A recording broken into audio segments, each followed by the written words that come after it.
الحمدللہ رب العالمین والصلاة والسلام علی سید المرسلین اما بعد فاعوذ باللہ من الشیطان الرجیم بسم اللہ الرحمن الرحیم الصلاۃ والسلام علی رسول اللہ وعلی آلہ وصحابہ یا حبیب اللہ۔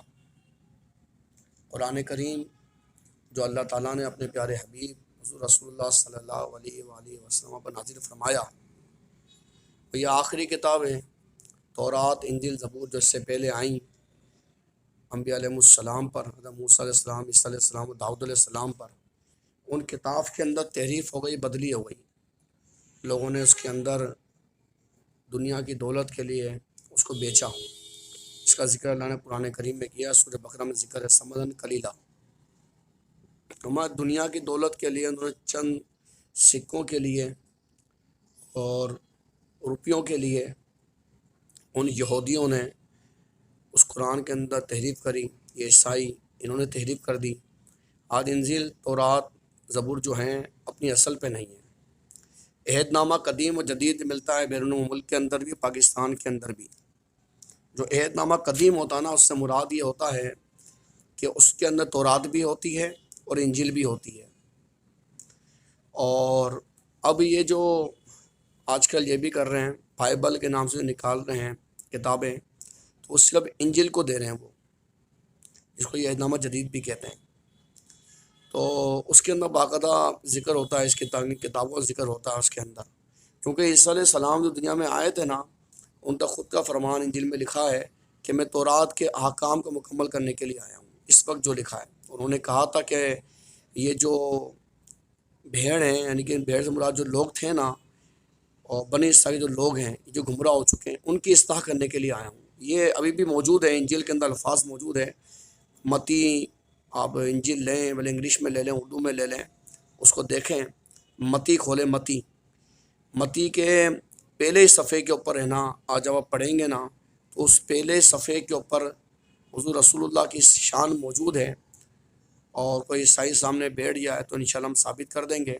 اسی کے اندر پیج جب پلٹیں گے نا، پلٹا بدل دیں گے، آپ آگے جائیں گے آپ تو آپ کے اندر باقاعدہ اس میں آیت موجود ہیں کہ عیسیٰ نے خود فرمایا کہ میں بنی اسرائیل کی جو بھیڑیں ہیں جو کھوئی بھیگ گئی ہیں، میں ان کو سکھانے کے لیے آیا ہوں۔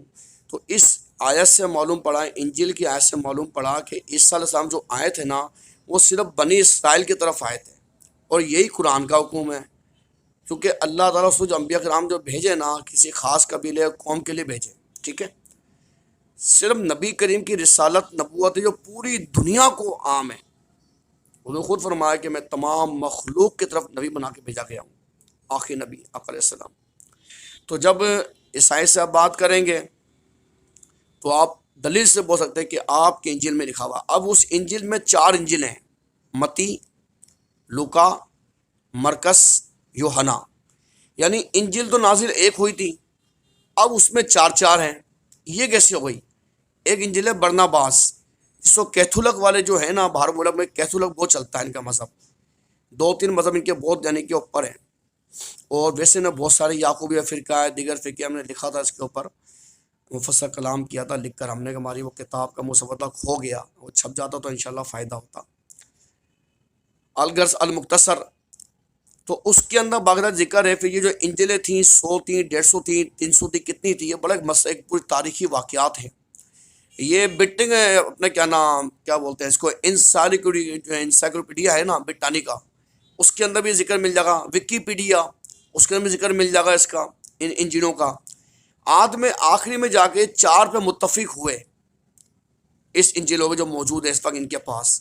اب ان 4 انجیل کو جب پڑھیں گے نا، کسی کو سمجھانے کے لیے، چاروں میں اختلاف ہے، تو وہاں سمجھا سکتے ہیں کیا خدا کے کلام میں اختلاف ہو سکتا ہے؟ جب 4 انجیلیں نازل ہوئی، چاروں کون تھے؟ یہ چاروں تھے حواری تھے، جو یوحنا ہے نا، اور جو اصل یوحنا تھے عیسیٰ علیہ السلام کے جو امتی تھے، ان تو پڑھنا لکھنا نہیں آتا بظاہر، اور یہ یوحنا تھے نا، یہ پڑھے لکھے تھے، یہ بعد میں آئے، تو یوحنا لکھی کیسے گئی؟ یہ بھی ایک سوال ہے۔ تو اور 4 انجیل کے اندر چاروں کی عبارتیں الگ الگ ہیں، ہم آیتیں پیش کریں گے، اس کے فرق بیان کریں تو ایک دنیا میں جو لوگ بے وقوف بنے پڑے ہیں اور جو ان کو سمجھانے والا کوئی نہیں ہے، بس وہ چرچ میں چلے گئے، ڈانس کر لیا، میوزک گا لیا، حرام کھا لیا، حلال کھا لیا، پتہ ہی نہیں ہے ان کو ہم نے کیا کرنا ہے، دنیا سے جانا ہے، مرنا ہے، اللہ کو جواب دینا ہے۔ تو یہ تبلیغی راہ جو ہے نا اعلیٰ ہمیں اللہ اور اس کے پیارے حبیب نے دکھائی، صحابہ کرام نے سنا سمجھے، دنیا میں پھیلایا، تو اسلام پھیلتا رہا، پھلتا رہا۔ آج تبلیغی راہیں جو ہماری ہیں نا وہ ٹوٹ گئی ہیں، اور ہمارے کیا ہو گئی ہے، ہمارے مدارس کے اندر بھی صحیح بن گیا ہے کہ نصاب تو پڑھایا جاتا ہے لیکن اس میں تبلیغ پڑھائی نہیں جا رہی ہے۔ اب ہندو کو مسلمان کرنے کا جذبہ نہیں پڑھایا جا رہا۔ قرآن کریم کی آیت اللہ فرماتا ہے پیارے محبوب کہ اپنی جان دے دیں گے، آپ اپنی جان دے دیں گے اگر یہ مسلمان نہیں ہوں گے۔ یہ دل کے درد جو ہے نا اللہ جانتا ہے۔ یعنی حضور کی کیفیت دل ایسی تھی کہ حضور چاہتے تھے یا اللہ تعالیٰ سب مسلمان ہو جائے۔ محبوب کیا مسلمان ہو جائیں گے؟ آپ دعوت دے رہے ہیں، اتنی دعوت دے رہے ہیں، 15 سال تک دعوت دی ابو جہل کو، 15 سال تک۔ حضور رسول اللہ صلی اللہ علیہ وآلہ وسلم نے ایسی اسلام کی دعوت ہے، اس کے ایک ایسا اجر ہے کہ جب بندہ جنت میں جائے گا نا تو اس کی وہ دعوت بولے گی، تو نے اسلام کی دعوت دی تھی نا اس کو، ہندو کو، تو نے اسلام کی دعوت دی تھی نا اس عیسائی کو، یہودی کو، میں اس کا بدلہ ہوں، میں اس کا بدلہ ہوں، میں اس کا بدلہ ہوں۔ اور یہ ایسی دعوت ہے جو صرف اللہ کے لیے، حضور کی اطاعت کے لیے۔ اللہ بڑا خوش ہوتا ہے اس دعوت سے کہ میرا بندہ ان لوگوں کی فکر کر رہا ہے کہ جو لوگ جہنم میں جانا چاہ رہے ہیں، یہ بندہ ان کی فکر کر رہا ہے۔ اس کو بولتے ہیں انبیاء کرام علیہ السلام والی تبلیغ کرنا، اسلام کی دعوت دینا۔ ظاہری بات ہے اس کے لیے میں بہت پڑھنا پڑے گا، ہمارے کو بڑے مطالعے کرنا پڑیں گے، ہمارے کو اپنی سوچ بڑھانی ہوگی، ہمارے اندر ہمیں تڑپ پیدا کرنا ہوگی اپنے سینے کے اندر، اپنے رب سے مانگنا پڑے گا ہمیں، رب ہمارے سینے میں تڑپ پیدا کر دے، ہمارے سینے میں تڑپ پیدا کر دے، جذبات پیدا کر دے کہ ہم تیرے دین کے مبلغ بن جائیں، ہم مطالعے کریں، قرآن کریم کے حدیث پاک کے مطالعے کریں، قرآن کریم میں کس طرح سے رد کیا ہے، کس طرح سے آیت کی کیا دعوت دینی، کس طرح دعوت دینی اسلام کی۔ تو یہ قرآن کریم جو ہمارے پاس موجود ہے، اس کے نہ زیر میں اختلاف ہے، نہ زبر میں اختلاف ہے، نہ پیش میں اختلاف ہے۔ قرآن کریم کے کسی بھی حرف میں کوئی اختلاف نہیں ہے، کوئی اختلاف نہیں ہے۔ ترجمہ مختلف بندہ کر سکتا ہے، عربی عبارت کوئی نہیں بدل سکتا، جو بدلے گا اس کا ایمان ہی جائے گا۔ اب میں آپ کو قرآن کریم سے ایک آیت پڑھاتا ہوں انشاءاللہ، اس کا ترجمہ بتاتا ہوں، اس کی تفسیر بتاؤں گا، پھر ایک تفسیر بتاؤں گا صوفیانہ کہ اس کی باطنی لفظ تفسیر کیا ہے، کہ علامہ ابن حبان نے نقل کیا ہے حدیث پاک کہ آقا رسول اللہ صلی اللہ علیہ وسلم نے فرمایا، اللہ کے پیارے محبوب نے قرآن کی تفسیر جو ہے نا دو معنی رکھتی، ایک ظاہری معنی اور ایک باطنی معنی، ایک ظاہری معنی ایک باطنی معنی۔ اب سنیں آپ،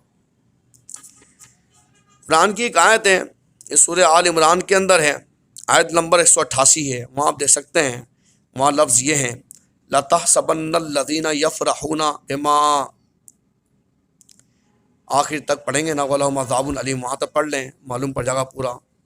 اللہ فرماتا ہے ہرگز نہ سمجھنا، یعنی جو خوش ہوتے ہیں اپنے کیے پر اور چاہتے ہیں کہ بے کیے ان کی تعریف ہو، ایسوں کو ہرگز دور عذاب سے دور نہ جاننا، ان کے لیے دردناک عذاب ہے۔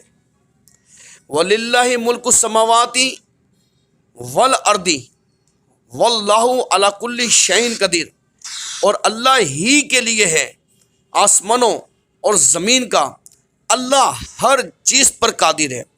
اب یہ تو تھی قرآن کریم کی آیت، یہ جب نازل ہوئی نا، اس پر نبی علیہ السلام سے علماء یہود نے کوئی توراۃ کا مسئلہ پوچھا، انہوں نے دانستہ طور پر غلط بتایا، اور ظاہر یہ کیا کہ ہم بالکل سچ بول رہے ہیں، اور اس کے منتظر تھے کہ نبی کریم صلی اللہ علیہ وسلم صحابہ کرام ان کے کمال کی تعریف کریں، ان کے یہودیوں کی۔ انہوں نے بس ایسا جواب دیا اور صحیح دیا، یہ لوگ توریت میں بڑے ماہر ہیں۔ تب یہ آیت نازل ہوئی کہ ابو سعید خدری فرماتے ہیں زمانہ میں منافق غزوات میں جہاں جاتے تھے اور رہ جانے والوں پہ خوش ہوتے تھے، قرآن کریم فرماتا ہے، یہ وجہ آیت پڑھی ہے، جب سرکار واپس آتے تو منافق بہانے بناتے، قسمیں کھاتے، ہم بیمار تھے، ہمیں یہ عذر تھا۔ جب ان پہ کوئی عتاب، اللہ تعالیٰ عتاب نازل کرتا، بتاتا یا کیا جاتا، وہ چاہتے تھے کہ غازیوں کی طرح ہماری بھی تعریف ہو، ان کے متعلق آیت نازل ہوئی۔ علماء یہود توریت کے حکام بدلتے تھے اور بدلی ہوئی آیتوں کی تبلیغ کر کے لوگوں کو گمراہ کرتے تھے، پھر چاہتے تھے کہ ان کے ہاتھ چومے جائیں، انہیں عالم کہا جائے، ان کی عزت توقیر کی جائے، انہی کے متعلق یہ آیت نازل ہوئی۔ اب میں نے 3 قرآن کی آپ کو میں نے شان نزول بتا دی آپ کو۔ اس سے آپ کو یہ معلوم پڑ گیا کہ قرآن کریم کے اندر یہ تین جو فرمائے ہیں، اس کے اندر شان نزول، تو کون کون لوگ مراد ہیں یہ معلوم پڑ گیا آپ کو اس کے اندر، اور معلوم پڑا ایسے لوگ دنیا میں پائے جاتے ہیں جو اپنی عزت چاہتے ہیں، اپنی عزت رہنا چاہتے ہیں۔ اگر ایسے عالم چاہے وہ ہمارے اندر بھی ہوں گے، وہ قابل قبول نہیں۔ خلاصہ تفسیر کی یہ ہے، اس آیت کریمہ کے 5 ترجمے اور تفسیریں ہو سکتی ہیں۔ یہاں قرات کے مطابق ترجمہ تفسیر عرض کرتے تو معنی، اے محبوب صلی اللہ علیہ وسلم، اے قرآن پڑھنے والے، تم ان لوگوں کو عذاب الہی سے ہرگز دور مت سمجھنا جو اپنی کی ہوئی بدکاریوں پر خوشیاں مناتے ہیں، انہیں اپنا کمال سمجھتے ہیں، ان بدکاریوں کی بنا پر اپنے کو سیاستدان، چلاک، پالیسی ساز جانتے ہیں کہ مسلمانوں کو بھگا دیا، اپنے نفاق کو چھپا لیا، یا تورات کے مسائل غلط بیان کر دیے اور خوش ہو گئے۔ ہم خوب دھوکہ دے آئے ہیں، مسلمانوں کو بے وقوف بنائے آئے ہیں۔ اس کے ساتھ ہی ساتھ نہ کیے ہوئے کاموں پر اپنی تعریف چاہتے ہیں۔ غازی نہیں ہے، عالم نہیں ہے، مخلص مومن نہیں ہے، مگر چاہتے ہیں کہ انہیں غازی، صاحب مولوی، صاحب متقی، پرہیزگار کہا جائے۔ اسے شیخی خوروں، چلاکوں، دھوکے بازوں کو تم عذاب الہی سے کبھی دور نہ سمجھنا، ان قریب پہ عذاب آنے والا ہے۔ اللہ تعالیٰ کی ڈھیل سے دھوکہ نہ کھانا چاہیے، انہی کے دردناک ہے، یعنی دائمی رسوا کن، قلب و قالب کو جلانے والا عذاب ہے۔ پھر یہ بھی سمجھو انہیں کوئی ہمارے عذاب سے بچا سکتا ہے، یا یہ کہیں بھاگ کر عذاب سے بچ سکتے ہیں، کیونکہ آسمانوں زمینوں کا مالک وہ قابض اللہ تعالیٰ ہی ہے۔ جہاں جائیں گے اللہ کے ملک میں رہیں گے، اس کے باوجود فرماتا اللہ تعالیٰ ہر چیز پہ قادر ہے۔ لہذا یہ ناممکن ہے کہ اس کے ملک میں رہتے ہوئے چھپ کر دب کر اس کے عذاب سے بچ جائیں۔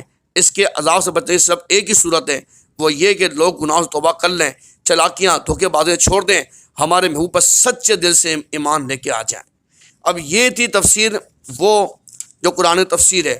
اب ایک تفسیر باطنی تفسیر کیا ہے، اولیاء اللہ نے تفسیر کیا کری ہے، وہ فرماتے ہیں تفسیر سنانے میں اچھی آیت میں منافقین یہود کے لیے آئی ہے، لیکن ہمارے لیے بھی درس عبرت لائی ہے۔ ہم میں سے بہت لوگوں میں یہ دونوں بیماریاں موجود ہیں، تفسیر کبھی میں لکھا ہے۔ ان پر ملامت کرنے سے پہلے اپنے کو ان عیوب سے پاک کرو، تاکہ گناہوں کے بھی 3 درجے ہیں۔ پہلا درجہ یہ ہے کہ گناہ گار گناہ پہ نادم ہو جائے، یہ درجہ قابل علاج ہے۔ دوسرا درجہ یہ ہے گناہ کا احساس دل سے جاتا رہے، اس کا علاج ممکن تو ہے مگر مشکل ہے۔ تیسرا درجہ یہ ہے کہ جرم پر مجرم خوش ہو، اس پر فخر کرے، منع کرنے والوں کو دشمن ہو جائے، یہ درجہ ناقابل علاج ہے۔ رب تعالیٰ ہی جو کرم جو شفا ہوتی ہے۔ اس آیت میں اس تیسرے درجے کا ہی ذکر ہے۔ صوفیہ کرام فرماتے ہیں جس علم سے فنا میسر ہو جائے وہ اللہ کی رحمت ہے، اور جس علم سے انا پیدا ہو جائے وہ عذاب ہے۔ جو علم تجھ سے تیری خود ہی نہ چھین لے اور تجھے فنا نہ کر دے، اس علم میں جہالت اچھی ہے۔ خیال رکھو کہ جب کوئی ہماری تعریف کرے تو یہ نہ سمجھو واقعی اچھے ہیں، نہیں، اس تعریف کی وجہ سے صرف یہی ہے کہ ستار ایوب نے ہمارے عیب چھپا لیے ہیں، لوگوں کو ہمارے کوئی خبر نہیں، اس لیے تعریفیں کر رہے ہیں۔ ایسے موقع پر تم اپنے عیب سوچ کر اپنی برائی کرنے لگو تو انشاءاللہ نفس پہ قابو رہے گا، اور اس کی تعریف کے زہر کا ہم پہ کوئی اثر نہیں ہوگا۔ یہ آپ دیکھ لیں، بعض لوگ ہوتے ہیں چاہتے ہیں ہماری تعریف ہو، وہ بناوٹی کام بھی کرتے ہیں دنیا کے سامنے آ کے تاکہ ہمارے لوگ عزت کریں، لیکن دلوں میں دشمنیاں بھری ہوتی ہیں، دلوں کے اندر غیبت بھری ہوئی ہوتی ہے۔ بعض چہروں کے بہت خوبصورت ہوتے ہیں لیکن دلوں کے اندر ان کے میل ہوتے ہیں۔ بعض وہ لوگ قرآن و حدیث کی باتیں نہیں مان رہے ہوتے ہیں، باقاعدہ وہ خلم کھلا گھوم رہے ہوتے ہیں۔ تو تیسری قسم بتائیے، اللہ تعالیٰ ہمیں سے محفوظ رکھے۔ یہ ہے قرآن کریم کی تعلیم، یہ اس کا ایک ظاہر، یہ اس کا ایک باطن حصہ۔ تو ہمیں جب معلوم ہوگا قرآن میں اللہ نے یہ فرمایا ہے، حدیث میں یہ فرمایا ہے، ہمیں یہ چیز سیکھنی ہے، ہمیں یہ چیز بتانی ہے، یہ ہم پہ فرض ہے، یہ ہم پہ سنت ہے، یہ ہم پہ نفل ہے، تو اس سے انشاءاللہ فائدہ ہمیں یہ ہوگا کہ ہم اللہ تعالیٰ کے فضل و کرم سے گناہوں سے بچتے جائیں گے، اور آہستہ آہستہ انشاءاللہ اللہ نے چاہا پیارا آقا کے صدقے سے حضور کی اطاعت کرتے کرتے انشاءاللہ جب دنیا سے جائیں گے تو انشاءاللہ ایمان پہ جائیں گے، اور اللہ درجہ دے تو اللہ کرے آقا علیہ السلام کو دیدار کرتے ہوئے جائیں دنیا سے۔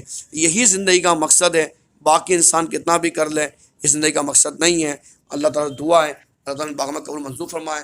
وما علینا الا البلاغ المبین، جو سنایا غلطی کو تھا اللہ معاف فرمائے، اپنے پیارے محبوب کریم علیہ الصلوۃ والتسلیم کے پیارے وسیلے سے ہم سب کی دعائیں بھی قبول فرمائیں، ہمارے معاملے بھی اچھے فرمائیں، آمین۔ صلی اللہ علیہ وآلہ وصحابہ اجمعین۔